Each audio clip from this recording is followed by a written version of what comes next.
एक साधु की कहानी। एक बार एक गांव में एक साधु रहता था जो भगवान पर बहुत विश्वास रखता था। यह बार वो साधु पेड़ के नीचे बैठा था और भगवान को याद कर रहा था तो अचानक वहाँ बाढ़ आ गई। चारों तरफ पानी ही पानी। सब लोग अपने आप को बचने के लिए ऊपर पहाड़ की तरफ भागने लगे।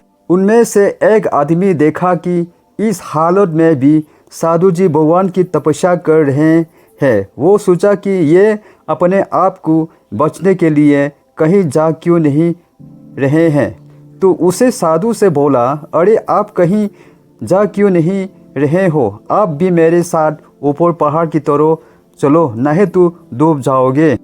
साधु बोले, अरे हमें क्या होगा, मैं भगवान की इतनी तपस्या करता हूँ, मुझे कुछ नहीं हो सकता, मुझे भगवान अपने आप बचाएगा। धीरे धीरे पानी साधु के कमर तक आ गया।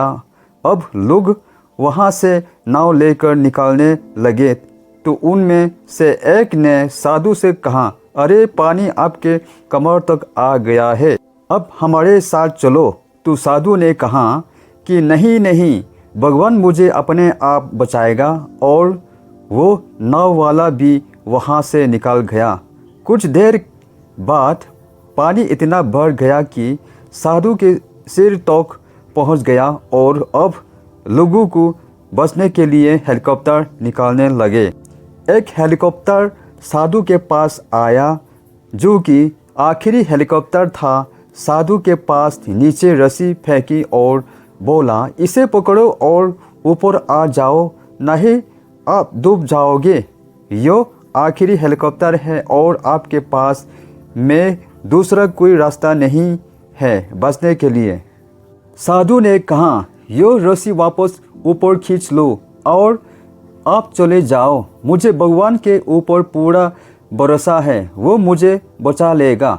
पानी काफ़ी ऊपर आ गया, पैर डूब गया और साधु की भी डूबने से मौत हो गई।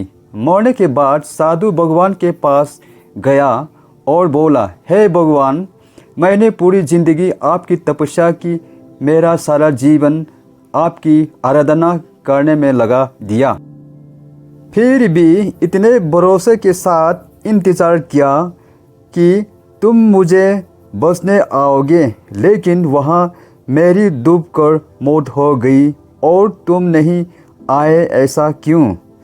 भगवान बोले, मूर्ख इंसान, एक नहीं 3 बार आया था, तू तीनों बार में ही तू था। पहला पैदल, दूसरा नाव के द्वारा और तीसरा हेलीकॉप्टर के द्वारा, लेकिन तुमने मेरा एक भी अवसर पहचान नहीं पाया। पता नहीं किसका इंतज़ार कर रहा था।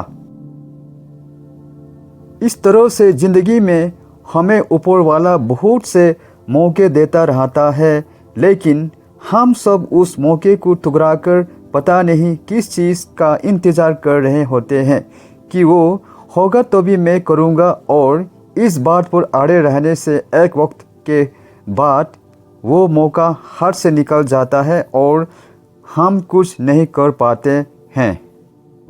तो किसी भी अच्छे समय का इंतज़ार मत करो, जो भी करना है आज और अभी से ही शुरू कर दो।